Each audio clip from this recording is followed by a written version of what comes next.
काही व्यक्तिमत्व अशी असतात जी कुठल्याही क्षेत्रात गेली की आपली वेगळी छाप निर्माण करत असतात. उदय सामंत हे त्याच व्यक्तिमत्वांपैकी एक व्यक्तिमत्व आहे. उद्योग क्षेत्राला, उद्योग मंत्रालयाला एक वेगळी ओळख निर्माण करून देण्याचा ते सातत्यानं प्रयत्न करत असतात. आणि महाराष्ट्र उद्योगामध्ये मराठी माणसाचं स्थान, या सगळ्या गोष्टींसंदर्भात आपण त्यांच्याशी बातचीत करणार आहोत. उदयजी, तुमचं स्वागत आहे या चर्चेमध्ये. सगळ्यात पहिला प्रश्न की सातत्यानं एक प्रश्न विचारला जातो की महाराष्ट्राचं उद्योगातलं स्थान नेमकं कुठलं आहे. विरोधक आरोप करत असतात की महाराष्ट्र दुसऱ्या स्थानावर, तिसऱ्या स्थानावर, असे वेगवेगळे आरोप केले जातात.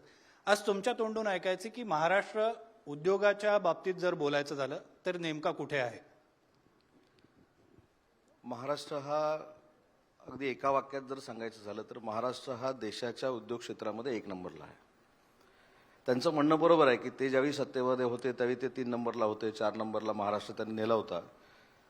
पण जो महाराष्ट्राचा परकीय गुंतवणुकीचा सर्वे होतो हा काय महाराष्ट्र शासन करत नाही किंवा महायुतीचं सरकार करत नाही किंवा मुख्यमंत्री करत नाहीत, उपमुख्यमंत्री करत नाहीत किंवा उद्योगमंत्री म्हणून मी करत नाही. RBI ठरवतं की दर 3 महिन्यानंतर परकीय गुंतवणूक कुठच्या राज्यामध्ये जास्त. बरोबर. आणि तुम्ही देखील याचा पुरावा शोधू शकता. तुम्ही देखील या सगळ्या सिस्टीमला जाऊन विचारू शकता. तर मला सांगताना सरकारबद्दल अभिमान आहे की गेली 3 वर्ष सातत्यानं महाराष्ट्र हा परकीय गुंतवणुकीमध्ये 1 नंबरला आहे आणि हा सर्वे RBIचा आहे. महत्त्वाची गोष्ट अशी आहे की एखादी गोष्ट स्वतःला करता न आल्यामुळं जे फ्रस्ट्रेशन येतं त्याच्यामुळं सरकार जरी चांगलं काम करत असलं तरी विरोधक त्याच्यावर टीका करतात आणि त्यांना तो अधिकार आहे लोकशाहीतला.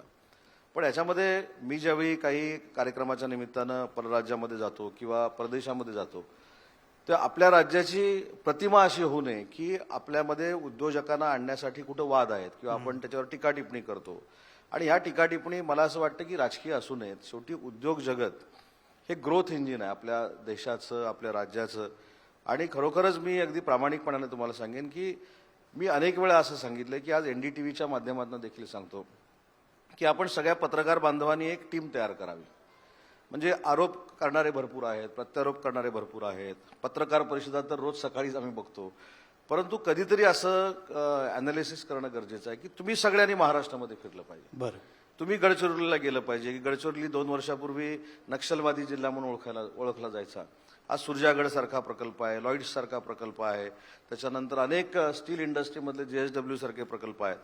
एका जिल्ह्यामध्ये गडचिरोलीला जर 1 लाख कोटीची स्टील इंडस्ट्री जिथं उभी राहत असेल तर तुम्ही पूर्ण महाराष्ट्राचं चित्र बघा. त्याच्यामुळे टीका करण्यापेक्षा प्रत्यक्षात ग्राउंड रियालिटी काय हे देखील विरोधकांना दाखवणं गरजेचं आहे. त्यांनी बघितली तरी त्यांना ते दिसणार नाही कारण त्यांना आमच्यावर टीकाच करायची आहे. तर माझी NDTVला देखील एक विनंती आहे की कधीतरी गडचिरोलीपासून हा सर्वे आपण करावा आणि जे इथं मी मुद्दे मांडतोय हे खरे आहेत की खोटे आहेत हे कधीतरी महाराष्ट्राला आपण दाखवावं. बरोबर. तुम्ही गडचिरोलीचा उल्लेख केलात. नेहमी एक प्रश्न विचारला जातो की उद्योगांच्या बाबतीत विभागीय समतोल साधणं गरजेचं असतं. हा विभागीय समतोल साधण्यासाठी काय प्रयत्न केला जातो? तुम्ही गडचिरोलीचं उदाहरण दिलं म्हणून असं इतर विभागांबाबत नेमकं काय धोरण अवलंबलं जात आहे? महाराष्ट्राच्या दृष्टीनं आणि बेरोजगार युवक आणि युवतींच्या दृष्टीनं अतिशय महत्त्वाचा प्रश्न आहे. जर आपण गडचिरोलीपासून सुरू केलं तर गडचिरोलीमध्ये इन्व्हेस्टमेंट येते. मी आकडेवारीनुसार सांगू शकतो. त्यामुळे स्टील देशातला सगळ्यात मोठा स्टील हब त्या ठिकाणी बनवतोय. पुढे तुम्ही आला नागपूरमध्ये आपण आताच तुम्ही एक 15-20 दिवसापूर्वी ऐकलं असेल की फाल्कन नावाचं विमान आता नागपूरमध्ये बनलं जाणार आहे. आणि एक 8 दिवसापूर्वी म्हणजे मला सांगताना आनंद एवढ्याच गोष्टीचा आहे की आपण राफेलवर चर्चा करतो, आपण फाल्कनच्या विमानावर चर्चा करतो. पण तुम्ही कल्पना करू शकत नाही की राफेलचे पार्ट देखील या महाराष्ट्रामध्ये बनतात, नागपूरमध्ये बनतात. राफेलमध्ये जिथं तो सैनिक बसतो राफेलचं विमान चालवायला, तो पुढचा जो भाग आहे हा महाराष्ट्रामध्ये बनला जातो, नागपूरमध्ये बनला जातो. त्यामुळे नागपूरमध्ये ही इंडस्ट्री आहे. तुम्ही अमरावतीमध्ये आला म्हणजे पश्चिम विदर्भामध्ये आला तर आज PM टेक्स्टाईल पार्क आपण मोठ्या पद्धतीनं करतोय. त्याच्या पुढे तुम्ही मराठवाड्यामध्ये आला, मराठवाड्यामध्ये तर 60,000 कोटीचे ऑटोमोटिव्हमधले प्रकल्प हे ऑरिक सिटीमध्ये येत आहेत.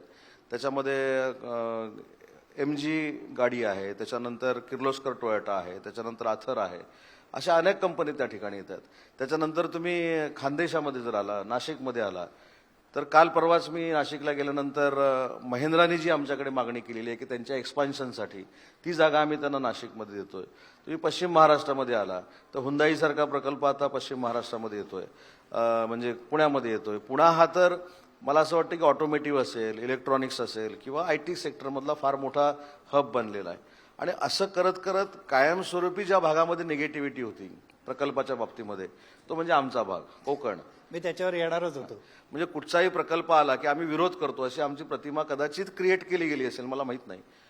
पण मी तिथं देखील सांगतो की माझ्या रत्नागिरी जिल्ह्यामध्ये 30,000 कोटीचे प्रकल्प, त्याच्यामध्ये डिफेन्स सिटी आहे, त्याच्यामध्ये डिफेन्समध्ये आपल्याला ज्यावेळी युद्ध चालू असतं त्यावेळी जे ब्रिजेस लागतात ते तयार करण्याची सिस्टीम आहे. त्याच्यानंतर RRP नावाची नवी मुंबईची एक कंपनी आहे, चोडणकर म्हणून मराठी माणूस आहे, ते त्या ठिकाणी चिप मॅन्युफॅक्चर. हा, चिप मॅन्युफॅक्चरिंगची. ते ड्रोनमध्ये त्या ठिकाणी येत आहेत. त्याच्यामुळे औद्योगिक विकासाचा समतोल देखील महाराष्ट्रामध्ये राहिला पाहिजे. ही महायुतीच्या सरकारनं आमच्या मुख्यमंत्र्यांच्या नेतृत्वाखाली आणि दोन्ही उपमुख्यमंत्र्यांच्या नेतृत्वाखाली अतिशय काळजी घेतलेली आहे आणि त्याची प्रचिती तुम्हाला 2 वर्षामध्ये नक्की येईल. तुम्ही कोकणाचा उल्लेख केलात, मला तो प्रश्न विचारायचाच होता. कारण कोकणाकडे बघितल्यानंतर मोठे प्रकल्प हवे असतात, मात्र त्याला विरोध देखील त्याच पद्धतीने होतो. कोकणाचा भाग, कोकणातली जनता या विचित्र कात्रीत अडकलेल्यासारखी वाटते. येणाऱ्या काळामध्ये कोकणामध्ये कोणते मोठे प्रकल्प आणण्याचा प्रयत्न सुरू आहे? मी ज्याचा उल्लेख आताच केला की VIT सेमीकंडक्टर नावाचा एक मोठा प्रकल्प 20,000 कोटीचा हा रत्नागिरी जिल्ह्यामध्ये येतोय. ऑलरेडी रत्नागिरी जिल्ह्यामध्ये कोका कोलाची कंपनी 3 वर्षापूर्वी आम्ही आणली, त्याचं आता प्रोडक्शन सुरू होईल लोटे परशुराममध्ये. त्याच्यानंतर सेंट्रल गव्हर्नमेंटचा रेल्वेचा बर्थ तयार करण्याचा कारखाना देखील आता उद्घाटनासाठी सज्ज झालेला आहे. त्याच्यानंतर धीरूभाई अंबानी डिफेन्स सिटी ही आता रत्नागिरीमध्ये होते. सोलापूरचे गणेश निबे म्हणून एक मराठी उद्योजक आहेत निबे डिफेन्समध्ये, ते आमच्याकडे 1,500 कोटी रुपयाची इन्व्हेस्टमेंट करतात. ज्यांचा उल्लेख मी आता केला RRP वाल्यांचा, ते देखील 3-3,500 कोटीची कोकणामध्ये इन्व्हेस्टमेंट करतात. त्याच्यामुळे तो ट्रेंड बदलतोय. लोकांना जर समजून सांगितलं आणि युवा पिढीला पण आता कळतंय सोशल मीडियामुळं की आम्हाला बाबा मुंबईत येऊन नोकरी करण्यापेक्षा आम्ही स्थानिक जर नोकरी करू शकलो तर आपल्या गावातच आपलं कल्याण होईल, हे हळूहळू सांगायला आम्ही सुरुवात केल्यानंतर ते आता पटतंय. त्याच्यामुळे हे मोठे प्रकल्प आता रत्नागिरीमध्ये येत आहेत. पण आपण जो उल्लेख केला हा तळ कोकणाचा आहे. रत्नागिरी आणि सिंधुदुर्ग जिल्ह्यामध्ये थोडाफार हा विरोध होतो, परंतु रायगड हा भविष्यातला इंडस्ट्रीयल हब आहे. बरोबर. रायगडमध्ये एवढ्या मोठ्या पद्धतीनं इंडस्ट्री येत आहेत, एवढ्या मोठ्या पद्धतीनं इंडस्ट्रियलिस्ट त्या ठिकाणी इन्व्हेस्ट करण्यासाठी तयार आहेत. आणि त्याचं उदाहरण म्हणजे दिघी पोर्ट. दिघी पोर्टला आम्ही 15,000 एकर जमीन अक्वायर केलेली आहे. तिथे देखील मोठ्या पद्धतीनं आमचं इन्फ्रास्ट्रक्चरचं काम सुरू आहे. त्याच्यामुळे ठीक आहे, टीका करणारे टीका करू देत, त्यांना त्याच्यामध्ये आनंद आहे. आणि टीका करत त्यांना जर शांत झोप लागत असेल गोळी न घेता, त्याच्या एवढं समाधान आम्हाला असूच शकत नाही. 2 प्रश्न सध्या महाराष्ट्रासमोर किंवा संपूर्ण भारतासमोर उद्भवलेले आहेत. जागतिक पातळीवर जी परिस्थिती निर्माण झालेली आहे टॅरिफ वॉरमुळे, टॅरिफ वॉरला तोंड देण्यासाठी भारत देश प्रयत्न करतोच आहे, मात्र त्याचा परिणाम हा प्रत्येक राज्यावर होणार आहे, इथल्या उद्योगांवर होणार आहे. त्याला तोंड देण्यासाठी महाराष्ट्र राज्यानं काही उपाययोजना हाती घेतलेल्या आहेत का? काही धोरणं तयार करण्याचा प्रयत्न सुरू केलेला आहे का? यामध्ये मला एकच सांगायचं की देशामध्ये आपलं सरकार किती ऍक्टिव्ह आहे बघा, प्रोऍक्टिव्ह आहे बघा.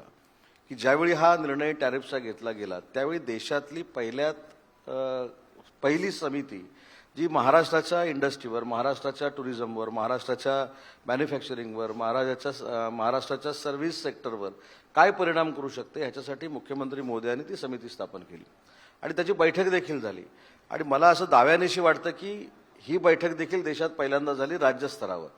त्याच्यामुळं उद्योजकांना किंवा प्रत्येक महाराष्ट्रातल्या घटकाला या निर्णयामुळे त्रास होऊ नये किंवा ह्याचे फायदे काय आहेत, ह्याचे तोटे काय आहेत हे बघण्यासाठी आम्ही समिती पण स्थापन केली आणि त्याची पहिली बैठक देखील मुख्यमंत्र्यांनी घेतली. बरं, दुसरा सगळ्यात महत्वाचा मुद्दा जो येणाऱ्या काळामध्ये चांगली घटना घडताना दिसते. पंतप्रधानांनी 15 ऑगस्टला भाषणामध्ये सुतोवाच केलेलं आहे की GST मध्ये मोठ्या प्रमाणात बदल होणार आहेत. आता उद्योग जगतातनं त्याच्यावर उलटसुलट प्रतिक्रिया आपल्याला ऐकायला मिळतात. सर्वसामान्य माणसाला याचा फायदा होणार आहे, मात्र उद्योग जगताच्या ज्या काही समस्या असतील या संदर्भात तर त्या सोडवण्याचा काही प्रयत्न होतोय का?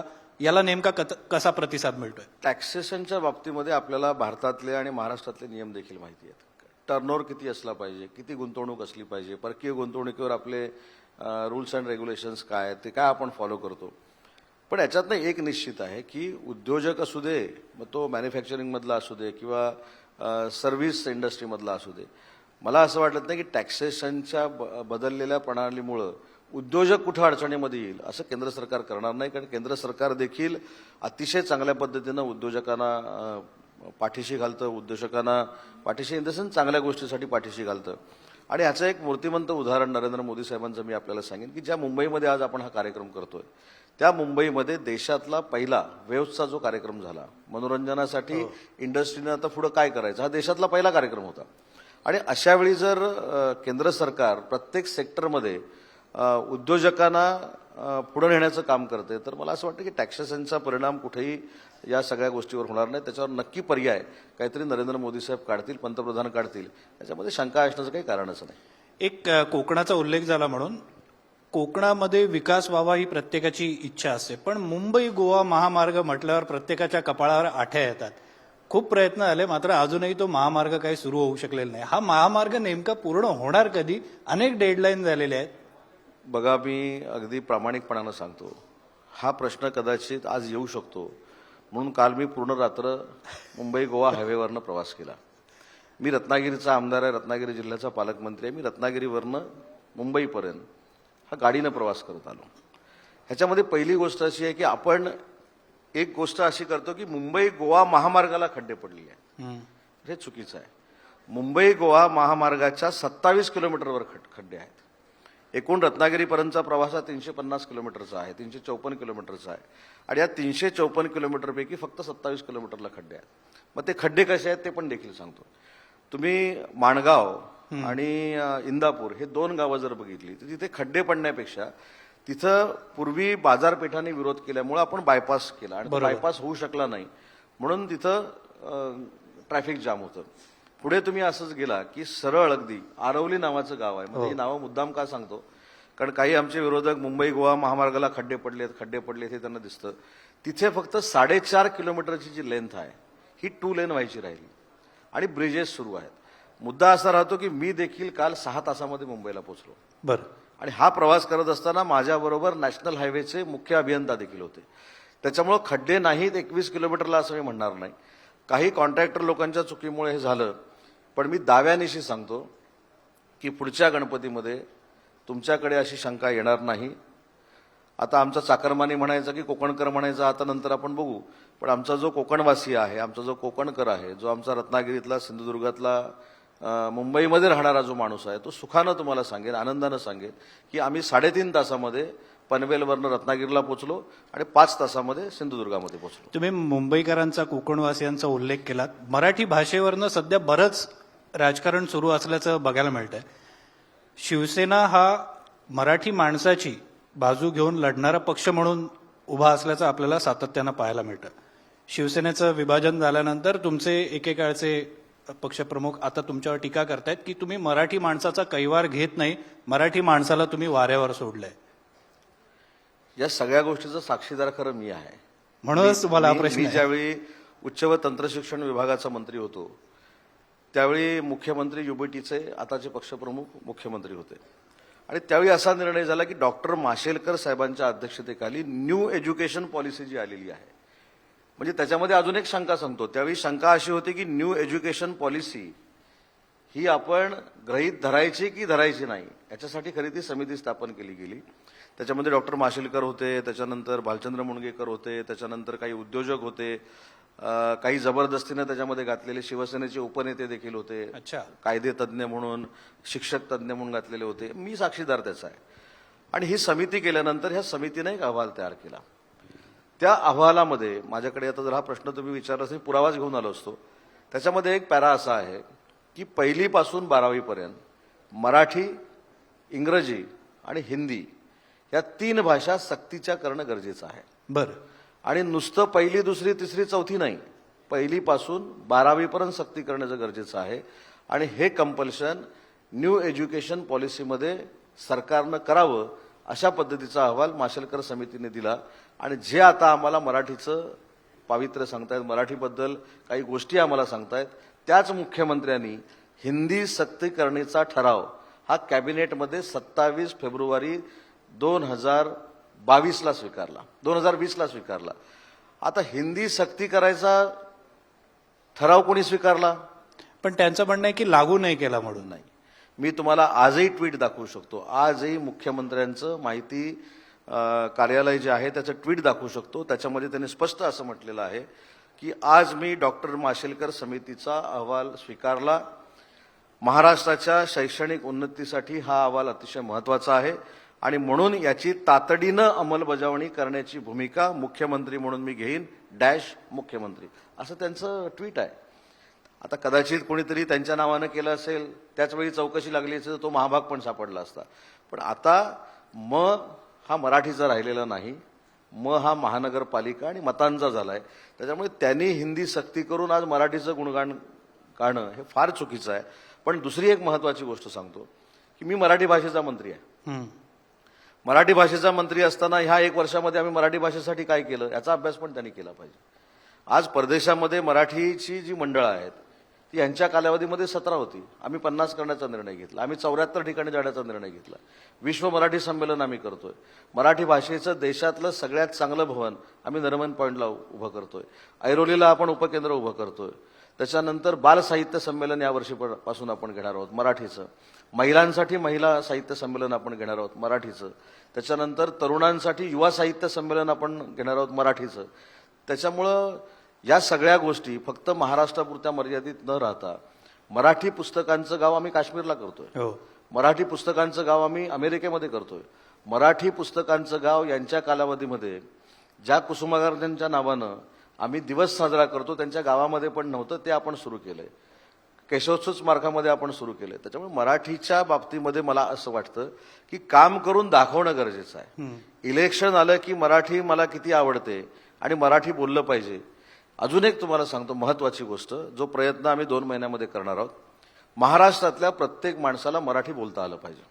नाही आलं तर सांगतो ना, त्याच्यावर पर्याय देखील आम्ही करतोय की पहिले 5,000 लोक मुंबईतले जे अमराठी आहेत त्यांच्यासाठी आम्ही ॲप तयार करतोय आणि त्यांना देखील मोफत मराठी शिकवणीचा क्लास मराठी भाषा आणि शालेय शिक्षण विभागामार्फत देण्याचा आम्ही प्रयत्न करतोय. आणि मी ठामपणानं सांगतो की त्याच्यामध्ये आम्ही यशस्वी होऊ. काहीतरी पर्याय काढले पाहिजेत. येणारा प्रत्येक माणूस मराठी बोलला पाहिजे, हे मराठी भाषेचा मंत्री म्हणून मी देखील याच्याशी सहमत आहे. पण तो मराठी बोलला पाहिजे म्हणून आम्ही काय करायचे, त्याच्या कानपाडीत मारायचे. माझं म्हणणं त्याच्या कानपाडीत मारण्यापेक्षा आपण ॲप तयार करू. त्याला सांगू की एक तास, 1.5 तास, अर्धा तास त्याच्यावर तू थोडा अभ्यास कर. वडापाववाला असेल, बुर्जीवाला असेल, अजून कोण कोण धंदा करणारा असेल, त्यांनी जर मग शिकायला नकार दिला मग त्याच्यावर कायदेशीर बाबी देखील आहेत. परंतु आपण पर्याय उपलब्ध करून दिला पाहिजे आणि हा पर्याय मराठी भाषेच्या माध्यमातून आम्ही सुरू करतोय. इव्हन एवढंच नाही तर आता आपण ज्ञानेश्वरी ई बुकमध्ये आणली. आता आपण तुकारामांची गाथा देखील ई बुकमध्ये आणतोय. आपण ज्ञानेश्वरी 1,00,000 लोकांपर्यंत पोहोचण्यासाठी मोफत त्याचं वाटप आळंदीतनं करतोय. तुकारामांची गाथा देखील 1,00,000 लोकांपर्यंत पोहोचली पाहिजे यासाठी मराठी भाषा काम करते. मला सांगा ह्याच्यामध्ये कुठं कधी त्यांनी लक्ष दिलं होतं का, किंवा ह्याच्यामध्ये कधी लक्ष घालतात का? त्याच्यामुळे त्यांना ज्ञानेश्वरीचं महात्म्य किती आहे, तुकारामाच्या गाथेचं महात्म्य किती आहे, ह्याच्यापेक्षा मराठी भाषेचं फक्त आणि फक्त मुंबई महानगरपालिकेसाठी राजकारण करायचं, बाकी काही नाही. बरं, एक मुद्दा नेहमी प्रकर्षानं उचलला, तो बोलला, तो ज्याच्यात बऱ्यापैकी तथ्य देखील आहे की मराठी माणसाला रोजगारामध्ये प्राधान्य दिलं पाहिजे असं बोललं जातं, निर्णय घेतला. तुम्ही स्वतः अनेकदा ही गोष्ट बोललेला आहात. माझ्या मते पुण्यामध्ये एका जाहीर कार्यक्रमामध्ये देखील तुम्ही व्यासपीठावरनं ही गोष्ट बोललेला होता. मात्र तसं होताना दिसत नाही. यासाठी काय करता येईल? नाही, ह्यासाठी एक आपण केलं पाहिजे, मला असं वाटतं सगळ्यांनीच एकत्र येऊन. MMR रिजनचा मध्ये आम्ही एक सर्वे केला की MMR रिजनमध्ये MSME इंडस्ट्री जाऊ दे, मोठ्या इंडस्ट्री जाऊ दे, पण MMR रिजनमध्ये MSMEज किती आहेत. तर त्या MSMEजमध्ये 80,000 लोक आजही काम करू शकतात. एवढं पोटेन्शियल त्याच्यामध्ये आहे. त्याच्यामुळे ते देखील आपण जागा भरू शकतो. तर इंडस्ट्रीमध्ये मला असं वाटतं की मराठी माणसांना आलं पाहिजे. म्हणून मी 2-3 नावं घेऊन दाखवली तुम्हाला. 3 वर्षामध्ये आम्ही काय अचिव्हमेंट आहे सरकारची. तर चोडणकरांनी सेमीकंडक्टरची चिप बनवण्याचा कारखाना घातला. त्याच्यामध्ये सचिन तेंडुलकर देखील आहेत. हो. ते आता ड्रोनमध्ये येत आहेत. गणेश निपेसारखा माणूस डिफेन्समध्ये काम करतोय. विजय सिरकेंसारखा माणूस कन्स्ट्रक्शनमध्ये काम करतोय. किर्लोस्कर टोयोटा घेऊन आता छत्रपती संभाजीनगरला येत आहेत. तर मराठी माणसाचं योगदान इंडस्ट्रीमध्ये फार मोठं आहे, ते आम्हाला नाकारता येणार नाही. परंतु सर्वसामान्य मराठी माणसानं देखील भविष्यामध्ये दावोसमध्ये जाऊन MOU केला पाहिजे, एवढा तो मोठा झाला पाहिजे, त्या पद्धतीने आम्ही काम करतोय. बरं, एक आव्हान सरकार पुढे उभं राहत आहे. खरं तर ते आव्हान याच्या आधी देखील निर्माण झालेलं होतं. ते आव्हान म्हणजे जरांगे पाटील यांचं. त्यांनी घोषणा केलेली आहे की ते मुंबईमध्ये येणार आणि गणेशोत्सवाच्या काळामध्ये ते मुंबईमध्ये धडकणार आहेत. याच्या आधी देखील तुम्ही जरांगे पाटील यांच्याशी चर्चा केलेली होती. हे आव्हान परतवण्यासाठी किंवा त्यांच्याशी बोलणी करण्यासाठी किंवा त्यांच्या मागण्या पूर्ण करण्यासाठी सरकार म्हणून आणि तुम्ही नेमका काय प्रयत्न करणार आहात? मनोजजी जरी आंदोलन करते असले तरी मी त्यांना अनेक वेळा भेटलेलो आहे, अनेक वेळा त्यांच्याशी मी बोललेलो आहे. काही गोष्टी ह्या संयमानं केल्या पाहिजेत असं माझं मत आहे. मराठा आरक्षण सरकारनं एकनाथ शिंदेसाहेब मुख्यमंत्री असताना देवेंद्रजींच्या आणि अजितदादांच्या साथीनं 10% देऊन दाखवलेलं आहे.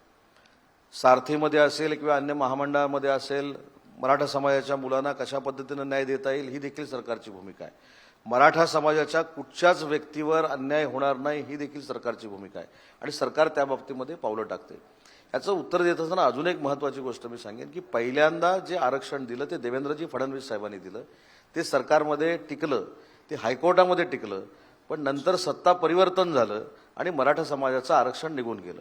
आता ह्याला दोषी कोण आहेत हे देखील मनोजजींनी तपासून बघितलं पाहिजे आणि सरकारबरोबर त्यांनी चर्चा केली पाहिजे. हे सगळं करत असताना ओबीसीवर देखील अन्याय होणार नाही, ओबीसीचं काही कमी होणार नाही ही देखील दक्षता सरकार म्हणून आम्हाला घ्यायची आहे.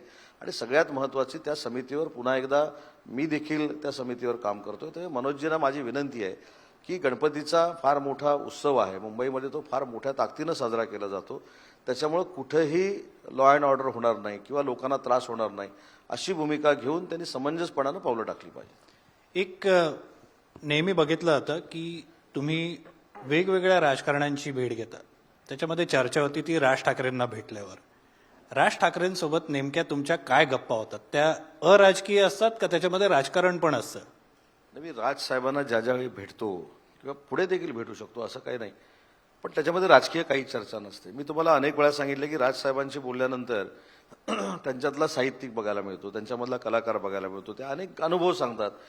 कारण माझं दुर्दैव असं आहे की मी वंदनीय बाळासाहेबांबरोबर काम कधी करू शकलो नाही, पण त्यांच्या बाबतीतल्या मला त्या काही गोष्टी सांगतात.